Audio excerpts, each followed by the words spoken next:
जय माई की। नवरात्रि आने वाली है और नवरात्रि के आने से पहले ही साधकों की, भक्तों की जिज्ञासाएं बढ़ जाती हैं। वे यह जानना चाहते हैं कि इस नवरात्रि में उन्हें किस तरह से महामाई की पूजा साधना करनी है, भक्ति करनी है, आराधना करना है।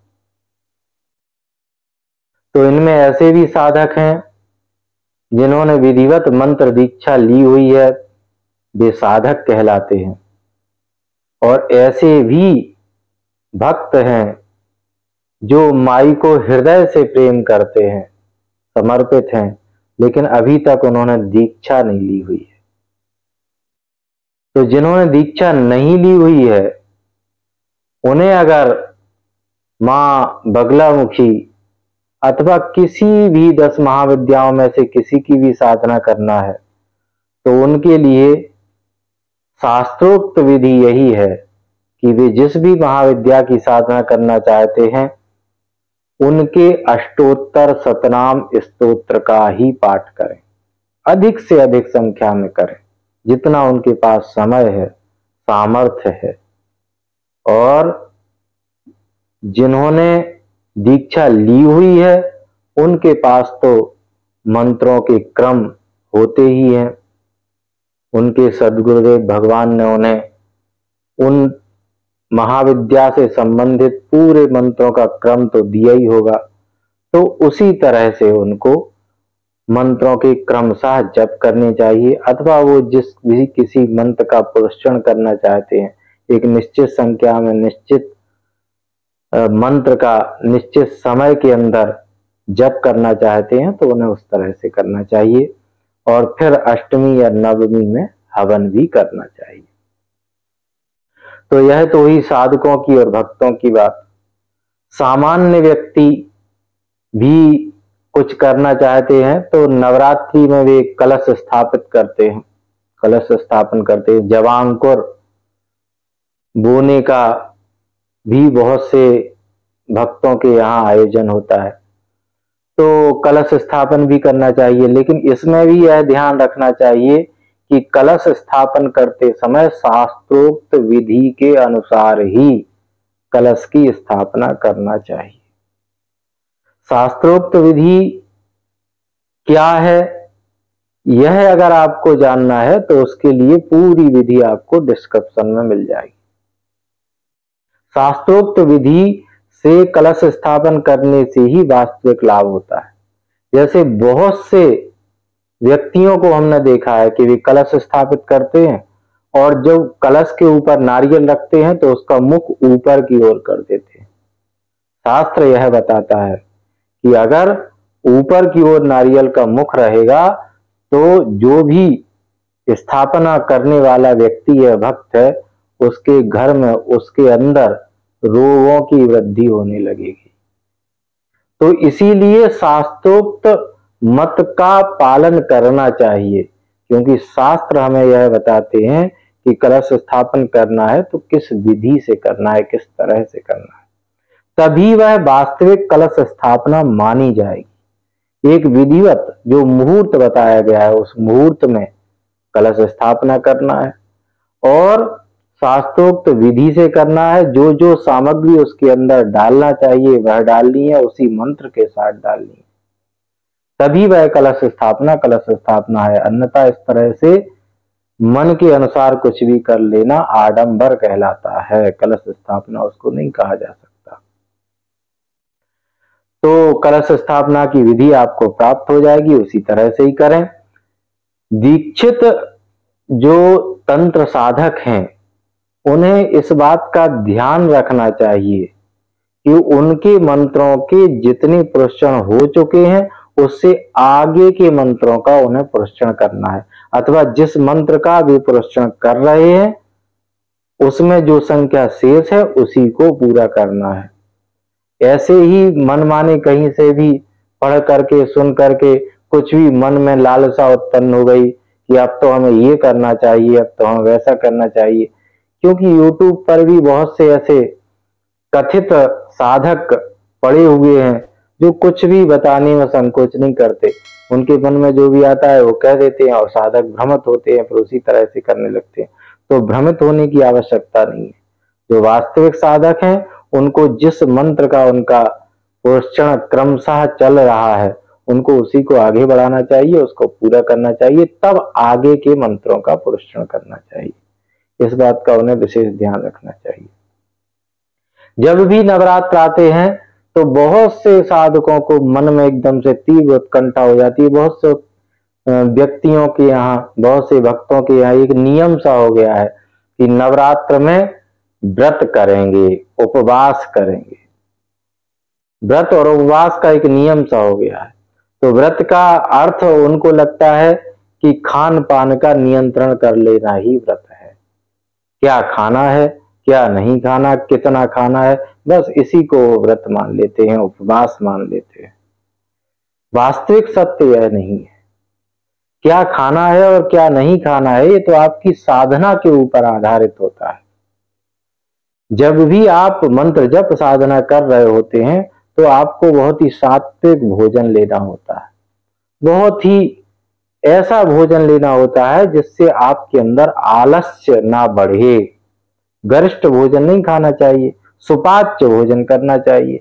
तो इसीलिए फल इत्यादि का सेवन पहले के व्यक्ति किया करते थे, साधक किया करते थे, क्योंकि उससे आलस्य नहीं आता है, कम भोजन करते थे और शरीर ऊर्जावान भी रहता है। तो साधना में बहुत मन लगता है, अच्छी तरह से साधना हो जाती है। लेकिन जैसे जैसे समय बीतता गया तो साधना तो किनारे होती चली गई। मंत्र जप साधना भजन ये तो सब किनारे होता चला गया और जगह ले ली केवल खान पान के व्यवहार में। क्या खाना है क्या नहीं खाना है, बस इसी को पूरे भक्ति साधना मान ली जाती है। और इसी के फिर अनेकों चोचले शुरू हो जाते हैं। अनेकों तरह की मिठाइयां, अनेकों तरह के व्यंजन, अनेकों तरह के खान पान, जो रुचि के अनुसार हो, जो जीव को सुस्वादु लगे, बस वही खाना आरंभ कर देते हैं। केवल अन्न से परहेज करने का एक मानसिक रोग सा पाल लेते हैं और बाकी सब कुछ करते हैं। जो मन में आता है सो खाते हैं, जो अच्छा लगता है। गरिष्ठ भोजन करते हैं, ऐसा भोजन करते हैं जो शरीर के लिए बिल्कुल भी उपयुक्त नहीं होता, आलस्य पैदा करता है, बीमारियां पैदा करता है। बाहर से ला ला करके खाते हैं, बाजार से खरीद करके खाते हैं। तो इस तरह के कार्यों को करने का नाम साधना नहीं होता, उपवास व्रत नहीं होता। और इसका नाम भी उपवास और व्रत नहीं होता कि आप कुछ भी नहीं खा रहे हैं। बहुत से व्यक्ति ऐसे होते हैं जो केवल जलाहार करके ही, जल पी करके ही 9 दिन रहते हैं। तो ये पहलवानी भी बताने की आवश्यकता नहीं है। आप भूखे रहेंगे तो इसका अर्थ ये नहीं है कि आपके अंदर बहुत सारी भक्ति, बहुत सारा ज्ञान जागृत हो गया है, इसलिए आप भूखे रह रहे हैं। भूखे रह करके भी आप एक तरह से अभिमान का प्रदर्शन ही करते हैं। मैं 9 दिन तक भूखे रह करके माई के लिए भूखा रह रहा हूं। तो इस तरह का एक अहंकार पाल लेते हैं। ये सब का कोई भी कारण साधना से नहीं जुड़ता, भक्ति से नहीं जुड़ता। ये सब केवल अभिमान को संतुष्ट करने वाली बात है। तो इनसे बचना चाहिए। सात्विक और ऐसा भोजन लेना चाहिए जो सुपाच्य हो और शरीर में आलस्य पैदा ना करे। अधिक से अधिक 9 दिनों तक जप साधना करने का प्रयत्न करना चाहिए। मन को, चित्त को शांत रखना चाहिए और आनंद के साथ ये समय व्यतीत करना चाहिए। इसके लिए जो भी सहायक सामग्री है भोजन की, उसको आप ग्रहण करें और जो सहायक नहीं है उसको छोड़ दें। वैसे भी उपवास का अर्थ है देवता या देवी के पास बैठना। बैठने का अर्थ है उनके पास बैठ करके साधना करना। उपवास इसका यही अर्थ है। इसका अर्थ कहीं से भी क्या खाना है या क्या नहीं खाना, इससे नहीं। तो इसका ध्यान रखना चाहिए। नवरात्रि और शारदीय नवरात्र जब भी आते हैं तो पंडालों में मूर्तियों की स्थापना होती है। इस विषय में भी बोलना बहुत आवश्यक है, क्योंकि पंडालों में जब मूर्ति की स्थापना होती है तो उसमें शास्त्रोक्त विधि का आचरण तो बहुत कम हो जाता है। बिल्कुल कम हो जाता है, न्यूनतम हो जाता है, कहीं कहीं तो होता ही नहीं। कहीं कहीं तो बहुत ही शर्मनाक तरीके से इस तरह के व्यवहार किए जाते हैं जिनकी चर्चा करना भी उचित नहीं है। सब कुछ सेवन किया जाता है जो तामसिक है, सब कुछ सेवन किया जाता है, पूरा कहीं कहीं व्यभिचार जैसा होता है, और नाम होता है मूर्ति पूजा का, पंडाल में स्थापना करने का, नाच गाना हो रहा है, हृदय विदारक संगीत के ऊपर लोग थिरक रहे हैं और नाच रहे हैं, तो उसके लिए बहुत सी ऊर्जा की भी आवश्यकता है। तो जो नहीं पीना चाहिए उसे पी रहे हैं, जो नहीं खाना चाहिए उसे खा रहे हैं, बहुत से ऐसे आयोजन हो रहे हैं। तो इन सभी का कहीं से भी साधना और भक्ति से कोई संबंध नजर नहीं आता। बड़ी शर्म की बात है कि एक तो हम सनातन की बात करते हुए मर मिटने को तैयार हो जाते हैं, और एक तरफ सनातन के जो मूल तत्व है उसको छोड़ करके मन के अनुसार मनोनुकूल आचरण करने लगते हैं। जो मन में आता है वही करते हैं, शास्त्रों को बिल्कुल एक साइड में रख देते हैं, किनारे रख देते हैं। तो इस तरह से शास्त्र की जो अवहेलना कर रहे हैं, यह किस तरह से आपको सनातनी होने का संकेत देता है। ये तो कहीं से आपको सनातनी नहीं बनाता, ये तो आपको व्यभिचारी बना सकता है। तो इन तरह की चीजों से बच करके मूर्ति की जो शास्त्रोक्त विधि है, मिट्टी की मूर्ति होना चाहिए, उसकी जो शास्त्रोक्त विधि है उसके अनुसार 9 दिन तक उसका विधिवत पूजन होना चाहिए, कुछ पाठ कुछ मंत्र जप भी होना चाहिए, कम से कम नवचंडी का पाठ तो होना ही चाहिए, और कुछ मंत्रों के जप होना चाहिए, पीठों की स्थापना होना चाहिए, विधिवत पूजन होना चाहिए, प्रतिदिन पूजन होना चाहिए। मूर्ति का भी कुछ नियम होते हैं, उन नियमों के साथ ही मूर्ति की स्थापना होना चाहिए, उसी तरह से उनका श्रृंगार होना चाहिए, पूजन होना चाहिए। तो जो शास्त्रोक्त विधि है उसका ध्यान रखना चाहिए, तभी हमें सनातनी कहने का अधिकार प्राप्त होता है। अन्यथा इस तरह से करने से तो हम अपने ही धर्म को और भी अधिक लज्जित करने का कार्य करते हैं। तो नवरात्रि में जितने भी भक्त साधक हैं वे अपने अपने अनुसार से 3 तरह से साधना करते हैं, सात्विक, राजस और तामस। जो सात्विक साधना है, जो 10 महाविद्याओं की साधना है, ये 10 महाविद्याएं ब्रह्म विद्या है, इनकी साधना को सात्विक साधना के अंतर्गत कहा गया है। तो 10 महाविद्याओं की साधना है, भगवती दुर्गा की साधना है, आराधना है, पूजा है, उपासना है, इस सबको सात्विक साधना कहा जाता है। जो राजस साधना है वह आती है योगिनियों की साधना, यक्षिणियों की साधना, यक्षों की साधना, गंधर्वों की साधना। ये जो साधनाएं हैं ये राजसी साधनाएं कहीं कहीं हैं। तो जो राजसी प्रवृत्ति के साधक हैं, जिनके अंदर इच्छाएं बहुत ज्यादा बलवती हैं, वे इन नवरात्रों में राजसी साधना करते हैं। और उसके बाद फिर तामसिक साधना आती है।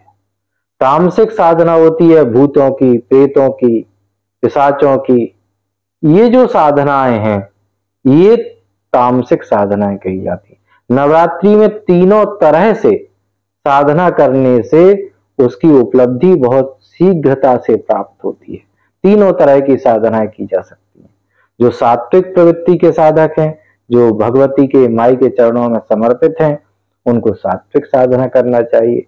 जिनके अंदर इच्छाएं बलवती हैं, जो बहुत महत्वाकांक्षी हैं, बहुत कुछ उनको चाहिए कि नहीं चाहिए ही, तो उनको फिर राजसी साधनाएं करना चाहिए, इच्छों की, गंधर्वों की, किन्नरों की और योगिनियों की, इन सबकी साधना करना चाहिए। और तामसिक साधनाएं अर्थात जो बहुत शीघ्रता से अपने जीवन को अनेकों प्रकार के आचार व्यवहार व्यभिचार में लिप्त रखना चाहते हैं, भूतों प्रेतों की सिद्धि करना चाहते हैं, उनको इस तरह की तामसिक साधनाएं भी करना चाहिए। नवरात्रि के अष्टमी या नवमी के दिन हवन भी साधकों को करना होता है। और प्रायः साधकों के मन में जिज्ञासा भी होती है कि नवरात्रि के अंत में भी हवन करें, तो वे हवन की भी जिज्ञासा रखते हैं। तो हवन के विषय में भी इस बात का विवेक रखना चाहिए कि केवल समिधा और लकड़ी को में अग्नि प्रज्वलित करके स्वाहा के साथ कुछ भी डाल देना हवन नहीं कहलाता। हवन का अर्थ होता है कि आपने 9 दिन तक, 8 दिन तक जो भी साधना जिस मंत्र की हुई है उसका दशांश या आंशिक हवन आप करें उसी मंत्र का, और शास्त्रोक्त विधि के अनुसार करें। शास्त्रोक्त विधि से वेदी का कुंड का निर्माण करें, शास्त्रोक्त विधि से समिधा एकत्रित करें, शास्त्रोक्त विधि से अग्नि को प्रज्वलित करके उसमें भी अग्नि का ध्यान करते हुए विधिवत पूजन करें, वेदी का पूजन करें। और फिर विधिवत मंत्रों का जो क्रम है, विनियोग, न्यास, ध्यान इत्यादि, ये सारा क्रम करते हुए फिर विधिवत जिस तरह से आहुति डालनी चाहिए उसी तरह से आहुतियां डालना चाहिए। और प्रत्येक मंत्र की अलग साकिल्य भी होती है, तो उसी तरह से उस साकिल्य हवन सामग्री का भी निर्माण करना चाहिए, तभी वह हवन कहलाता है। अन्यथा इस तरह से अग्नि प्रज्वलित करके कहीं भी कुछ भी करने लगना, अरे हम तो श्रद्धा के साथ कर रहे हैं, श्रद्धा के साथ कुछ भी करोगे तो वह धार्मिक कृत्य हो जाएगा, ऐसा नहीं है। आपकी श्रद्धा और धार्मिक कृत्यों का वर्णन भी धार्मिक ग्रंथों में किया गया है, उसका भी नियम, अनुशासन, विवेक बताया गया है, उसी के अनुसार करना चाहिए, तभी वह हवन की श्रेणी में आएगा, अन्यथा नहीं आएगा। तो इसका ध्यान रखना चाहिए, तभी हवन करना चाहिए। अथवा आप नहीं जानते हैं तो किसी योग्य व्यक्ति से हवन करवा लेना चाहिए। अंत में कन्या कुमारी वटुक का पूजन भी करना होता है। कन्या का पूजन करना चाहिए 2 वर्ष से लेकर और 12 वर्ष की आयु तक की कन्या का पूजन करना चाहिए। उसके बाद की जो कन्या हो तो कुमारी कहते हैं, उसका भी पूजन किया जाता है, कुमारी का भी पूजन कर सकते हैं। और साथ में बटुक का, बालक का भी पूजन करना चाहिए, उनको भोजन कराना चाहिए। और इस चीज का संकल्प लेना चाहिए कि अगले 1 वर्ष तक बालिकाओं के ऊपर, बालकों के ऊपर कहीं भी कोई भी अत्याचार, किसी भी तरह का दुर्व्यवहार होते हुए देखेंगे तो उसके लिए हम तैयार खड़े रहेंगे। कितना दुख होता है जब किसी कन्या के साथ कुछ इस तरह का व्यवहार होता है जिससे पूरे देश को शर्मसार होना पड़ता है। तो संकल्प लेंगे कन्या पूजन के साथ कि इस तरह का कोई भी व्यवहार सहन नहीं किया जाएगा, उसका प्रतिकार करेंगे और ऐसी परिस्थितियां पैदा करेंगे जिससे इस तरह के व्यवहार, निंदनीय और शर्मनाक व्यवहार ना किए जाएं। तो अंत में यह भी समझना आवश्यक है कि ये जो नवरात्रि है, इसमें जो भी पूजन किया जाता है, इसकी तात्विक व्याख्या क्या है। हमारा जो अंत का सोपान होता है, जो पूरी चर्चा का अंत का निष्कर्ष होता है, उसमें हम तात्विक व्याख्या को रखने का प्रयास करते हैं। तात्विक व्याख्या ये कि वास्तविक सत्य क्या है। तो जो भी आप कलश स्थापन करते हो, मूर्ति की स्थापना करते हो, यंत्र की स्थापना करते हो, उस सब में साधक केवल एक ही कार्य करता है। बिल्कुल सहजता से, सरलता से आपको बताने का प्रयास करता है। साधक केवल यही कार्य करता है कि वह अपने अंतःकरण में व्याप्त भगवती स्वरूपा जो चेतना शक्ति है, उसको विभिन्न मंत्रों के माध्यम से उस यंत्र में, उस कलश में, उस मूर्ति में स्थापित करता है और फिर 9 दिन तक उसका विधिवत पूजन करके उसको पूरी ऊर्जा देता है और ज्यादा उसको ऊर्जान्वित करता है और ज्यादा उसको ताकत देता है और ज्यादा उसे पावरफुल बना देता है। और अंत में फिर मंत्रों की और मुद्राओं के माध्यम से उसको फिर से अपने हृदय कमल में, अपनी अंतःकरण में स्थापित कर लेता है। इस पूरी विधि का नाम ही साधना है। ये जो विधि है, यही पूरी साधना की, भक्ति की, पूजा का प्राण है। यहीं पर, यही वो केंद्र बिंदु है जिस पर पूरा अध्यात्म टिका हुआ है। जो भी कुछ कार्य किया जाता है वो इसीलिए किया जाता है। और 9 दिन में जब साधक अपनी साधना पूरी करता है तो वह आकार से निराकार में प्रवेश करता है। इसीलिए आकृति को, मूर्ति को विसर्जित कर दिया जाता है। 9 दिन के बाद मूर्ति का विसर्जन कर दिया जाता है, जो मिट्टी इत्यादि की मूर्ति निर्माण करते हैं, क्योंकि साधक के पास उतनी परिपक्वता आ जाती है कि वह सर्वम देवीमयम जगत इस तरह से देखने लगता है। इस तरह की विवेक दृष्टि उसके पास आ जाती है और वह आकार की पूजा करते हुए निराकार में प्रवेश कर जाता है।